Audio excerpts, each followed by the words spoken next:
دیکھو اس میں نظر تو برحق ہے، لگنے کا امکان ہوتا ہے، لیکن ہر وہ چیز جس کا امکان ہو ضروری نہیں ہے کہ وہ لازمی ہو بھی جائے۔ امکانات کی دنیا تو بہت بڑی ہے نا، اس میں افراط اور تفریط ہے۔ کچھ لوگ تو ایسے ہیں جو نظر کے وجود ہی کو نہیں مانتے، وہ کہتے ہیں نظر سرے سے لگتی ہی نہیں ہے، اور کچھ لوگ کہتے ہیں ایسے ہیں کہ اس میں بہت مبالغہ کرتے ہیں، ان کو ہر وقت لگ رہی ہوتی ہے ان کے رائے کے مطابق کہ اس کو لگ گئی، اس کو لگ گئی، اس کو لگ گئی، یہی چلتا رہتا ہے پروگرام۔ تو نہ اس میں وہمی بننے کی ضرورت ہے اور نہ نظر کا انکار کرنا جائز ہے ہمارے لیے۔ جو لوگ نظر کا انکار کرتے ہیں نا، وہ ہیں سیکولر لوگ، لبرل لوگ جو شریعت کو نہیں مانتے۔ وہ کہتے ہیں اس کی کیا دلیل ہے؟ بھائی ہمارے پاس دلائل، مشاہدہ بھی دلیل ہوتی ہے، لیکن وحی خود دلیل ہے ہماری نظر میں۔ وحی جب نبی صلی اللہ علیہ وسلم نے بتا دیا کہ العین حق، نظر برحق ہے، تو ہمارے لیے یہ بھی ایک دلیل ہے۔ اب کوئی رسول کو مانتا ہی نہ ہو، اللہ کو مانتا ہی نہ ہو، تو وہ نہ مانے، وہ اس کا ہیڈیک ہے۔ ہم کوئی سائنسدانوں کو مجبور تھوڑی کر رہے ہیں کہ آپ نظر کو مانو۔ سائنسدان جنت مانتے ہیں کہ جنت ہے؟ جواب دینا۔ سائنسدان مانتے ہیں موت کے بعد دوبارہ زندگی ہے؟ یہ سائنس کا ٹاپک ہی نہیں ہے بھائی، سائنس یہاں تک پہنچی نہیں ہے۔ تو نظر تو برحق ہے، کوئی بھی اچھی چیز ہو، کوئی بھی بہت ہو، تو اس میں چانس ہوتا ہے کہ نظر لگ جائے۔ نبی صلی اللہ علیہ وسلم نے فرمایا اگر کوئی چیز تقدیر پر غالب آ سکتی تو وہ نظر ہوتی، اور نظر اونٹ کو ہانڈی تک پہنچا دیتی ہے۔ اچھا والا اونٹ ہوتا ہے، نظر لگی گیا۔ آپ نے دیکھا ہوگا بڑے بڑے اونچے کٹے بیل لوگ لے کر آتے ہیں بقرعید کے دنوں میں، بعض دفعہ نظر لگتی ہے دھڑام سے گر جاتے ہیں، بعض دفعہ ویسے ہی گر جاتے ہیں غربت مہنگائی سے متاثر ہو کے، لیکن بعض دفعہ نظر بھی لگتی ہے۔ تو ہمارے پاس جو نظر کے برحق ہونے کی دلیل ہے وہ رسول اللہ صلی اللہ علیہ وسلم کا قول۔ اسی وجہ سے یعقوب علیہ السلام نے جب اپنے بیٹوں کو مصر بھیجا تو خوب لمبے خوبصورت بیٹے تھے، تعداد میں بھی زیادہ تھے، تو ان سے کیا فرمایا؟ لا تدخلوا من باب واحد وادخلوا من ابواب متفرقہ۔ اے میرے بیٹو، ایک دروازے سے داخل نہ ہونا، متفرق دروازوں سے داخل ہونا، کیونکہ ایک ہی گیٹ سے جب جائیں گے نا، ایک باپ کے 11 بیٹے اتنے خوبصورت اور لمبے لمبے اور خوبصورت جوان، تو لوگ بولیں گے یار کیسا خوش قسمت باپ ہے جس کے 11 بیٹے ہیں۔ سمجھتے ہو کہ نہیں سمجھتے؟ آج کل تو فیملی پلاننگ نے نظر کا چانس ہی ختم کر دیا، 2 بچے ہوتے ہیں وہ بھی اچھے نہیں ہوتے۔ تو یہاں قرآن سے بھی ہمیں، حدیثوں سے بھی پتہ چلتا ہے کہ امکان ہے، لیکن ایک بات یاد رکھو، دنیا میں یہ بہت امپورٹنٹ بات ہے، کاش اس کو سمجھ جاؤ، یہ تجربوں کا نچوڑ ہے جو میں آپ کے سامنے پیش کر رہا ہوں۔ امکانات کی بیس پہ یقینی دعوے کرنا یہ تمام گمراہیوں کی بنیاد ہے۔ جادو کا بھی امکان ہوتا ہے، کسی پہ جادو ہو جائے، ہزاروں میں کسی ایک پہ، لیکن روحانی عامل کے پاس جب آپ جاؤ گے کہے گا آپ پہ بھی جادو، آپ پہ بھی جادو، آپ پہ بھی جادو، آپ پہ بھی جادو۔ جب آپ کرو گے نا کہ بھائی مجھ پہ جادو کیسے ہے، تو کہے گا کیا جادو برحق نہیں ہے؟ سمجھ میں آ رہی ہے بات؟ ڈاکٹر یہ بدماشی کبھی نہیں کرتا۔ آپ ڈاکٹر کے پاس جاؤ، آپ کے گردے میں پین ہو رہا ہے، وہ چیک کرے گا کہ گیس کا پین ہے یا پتھری کا پین ہے، کیونکہ ڈاکٹر اس کا علم ہے باقاعدہ۔ وہ کبھی یہ نہیں کہے گا کہ پتھری ہے بس تکا مار دیا، بھائی ڈاکٹر صاحب پتھری کا پین کیوں ہے؟ تو وہ جواب میں کہ کیا گردوں میں پتھری ہوتی نہیں ہے کیا؟ آپ بولو گے ہوتی تو ہے، میرے ہے یا نہیں ہے، مجھے تو یہ تو بتاؤ۔ حالانکہ گردوں میں پتھری ہونے کا جتنا چانس ہے نا، جتنی پرسنٹیج 100 میں، جادو کی اس سے بھی کم ہے، ہزاروں میں کسی ایک پہ ہوتا ہے جادو۔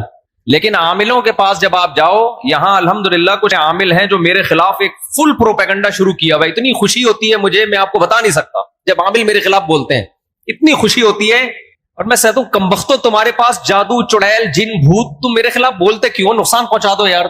تو اس سے ان کا کمزور ہونا اور ثابت ہو جاتا ہے کہ یہ ان تلوں میں تیل نہیں ہے۔ خیر میں نظر کے موضوع کو مکمل کروں، کیونکہ روحانی عاملوں کی بات آتی ہے تو مجھے ان کے خلاف بولنے میں سا خون بڑھتا ہے، میرا ایک دم جوش میں آ جاتا ہوں، ایسا لگتا ہے کچھ نہیں بھی کھایا ہو پاور آ جاتی ہے باڈی میں۔ ان کے خلاف بولنے میں مزہ بہت آتا ہے، صرف مسجد کا تقدس ہے، باہر آؤ تو اس طرح نہیں بولوں گا، انگلش میں بھی گالیاں دوں گا، پنجابی میں بھی، اردو میں بھی۔ یہاں بڑے بڑے عامل ہیں جو بڑے پنپ رہے ہیں، اور ہمارے بڑے بڑے مولانا جا جا کے نا ان کو پروموٹ کر رہے ہیں، بے شرموں کو، ان بے غیرتوں کو۔ خیر فی الحال اتنی گالی کافی ہے۔ تو اچھا میں کیا کہہ رہا تھا یار، عاملوں کے ٹاپک آتا ہے تو اتنی خوشی ہوتی ہے۔ جی نظر کی بات کر رہا تھا میں۔ تو نظر میں جو ہے نا لگنے کا چانس ہوتا ہے، یہ ہے، لیکن چانس سے فائدہ اٹھا کے ہر ایک کو یہ کہنا کہ تم پہ جادو ہے، تم پہ نظر ہے، تم پہ یہ ہے، ڈاکٹر یہ کام نہیں کرتا. شوگر کا چانس ہوتا ہے آپ کو کہ شوگر ہے، لیکن یہ تو نہیں کہ ڈاکٹر جب تک کمپلیٹلی تحقیق نہ کر لے ڈاکٹر نہیں کہے گا تمہیں شوگر ہے، تمہارے گردوں میں پتھری ہے، تمہارے پیٹ میں یہ مسئلہ ہے. حالانکہ امکانات تو ہوتے ہیں، لیکن آپ یہ جو ڈرامے باز لوگ ہیں نا روحانی عامل، ان کے پاس جاؤ گے نظر ہی لگی ہوئی ہے آپ کو، لازمی کیا لگی ہے؟ کیونکہ جب کسی کے پاس کوئی فن نہیں ہوتا، علم نہیں ہوتا، تو وہ سب کچھ جانتا ہے. پھر سمجھ رہے، ڈاکٹر کے پاس علم ہوتا ہے کڈنی کا، لہذا تحقیق کرے گا، 100 میں 2 کو کہہ دے گا تیرے گردے خراب ہیں. عاملوں کے پاس چونکہ جن چڑیل بھوت کا علم ہوتا ہی نہیں ہے، لہذا ہر ایک پر جن بھی ہے، چڑیل بھی ہے، اور بھوت بھی ہے، اور نظر بھی ہے، اور موکل بھی ہیں، اور حمزاد بھی ہیں، اور پتہ نہیں کیا کیا ہے، ڈرامے بازی. سمجھتے ہو؟ جب ان کو بولو کہ کیا دلیل ہے، تو بھائی امکانات کی دنیا میں امکان کہ فلانے پہ لگ گئی تھی، فلاں پہ لگ گئی تھی، تو خوب سمجھ لو امکانات کی بیس پہ یہ کہنا کہ ابھی دیکھو ایک مولانا صاحب کا کلپ آیا، انہوں نے کہا کہ نبی صلی اللہ علیہ وسلم نے فرمایا کہ ہر بیماری کی دوا اللہ نے رکھی ہے دنیا میں، یہ صحیح حدیث ہے. پھر انہوں نے ایک دوا بتائی کہ یہ شوگر کی بہترین دوا ہے. بھائی آپ ڈاکٹر ہو، آپ سائنٹسٹ ہو، کہہ رہے ہیں میں نے یہ کہیں سے نکالی ہے. ڈاکٹر کہہ رہے ہیں شوگر ایک اسٹیج پہ پہنچنے کے بعد لا علاج ہے، یہی کہتے ہیں نا ڈاکٹر.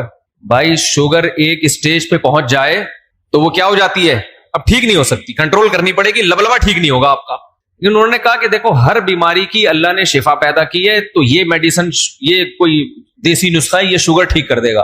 اب دلیل کیا دے رہے ہیں؟ ہر بیماری کی اللہ نے دوا پیدا کی، یقیناً کی ہے، لیکن کیا وہ آپ کو معلوم ہے؟ کیا وہ دوا یہ ہے جو آپ پیش کر رہے ہیں؟ اس کی کیا دلیل ہے؟ بھائی بہت ساری دوائیں لوگوں کو معلوم نہیں ہے.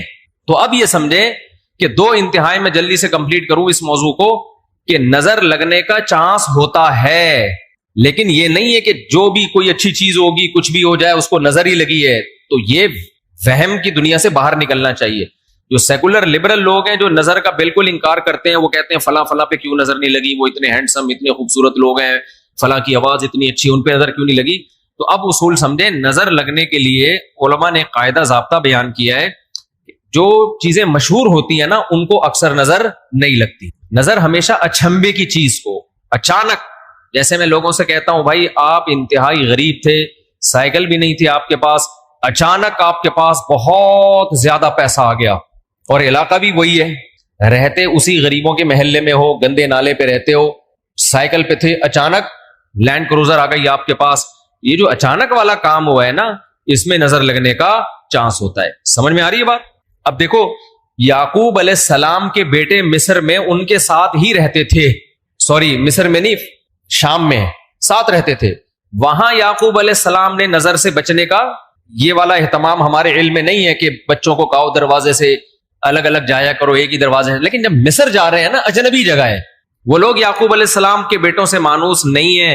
وہاں یعقوب علیہ السلام نے کہا ایک نئی جگہ پہ جا رہے ہو، اچانک اتنے بیٹے جب لوگ دیکھیں گے نا خوبصورت، وہاں چانس ہے.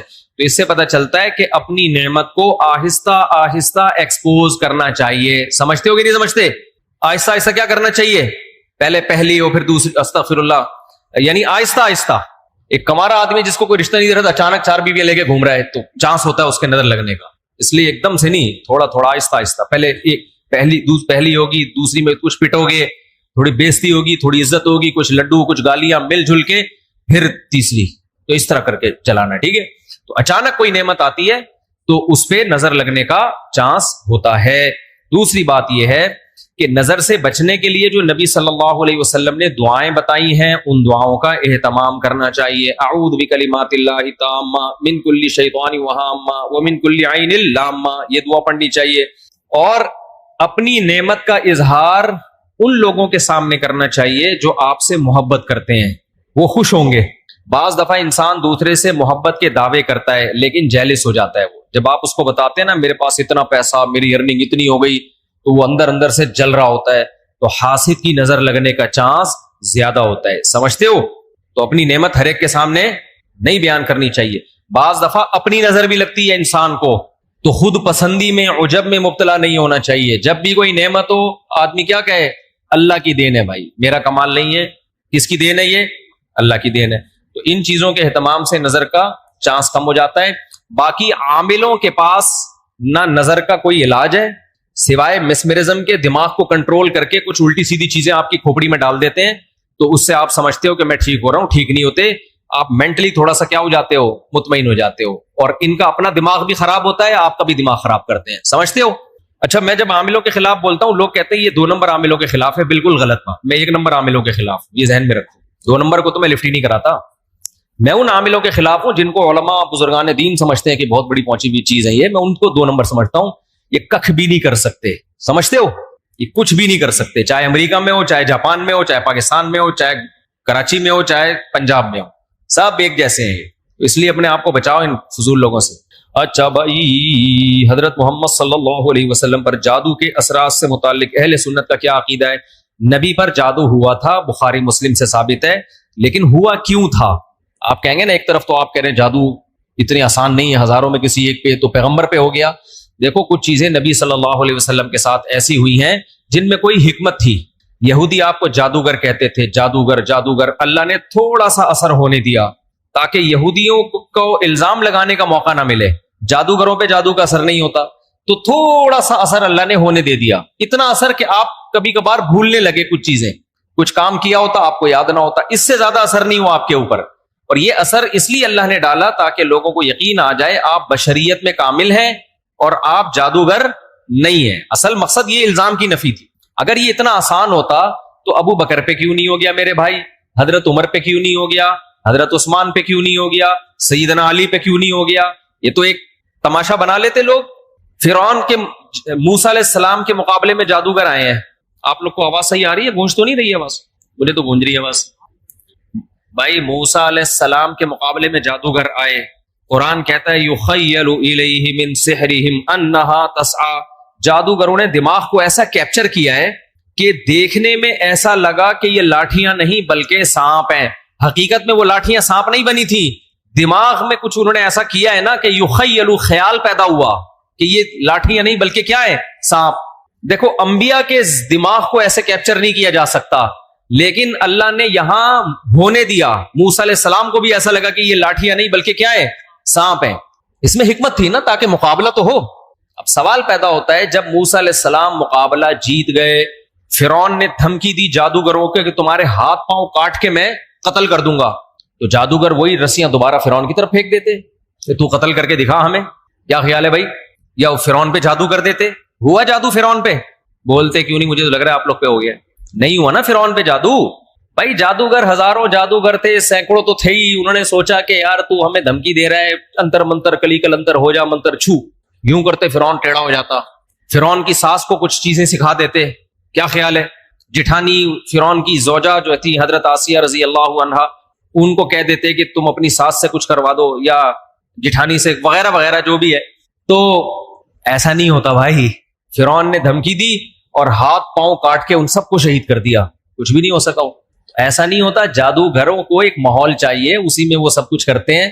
تو یہ ہم سے زیادہ کمزور ہوتے ہیں, ان سے ڈرنے کی بالکل ضرورت نہیں ہے. دنیا میں سب سے کم اگر ڈرو نا تو عاملوں سے اور جادوگروں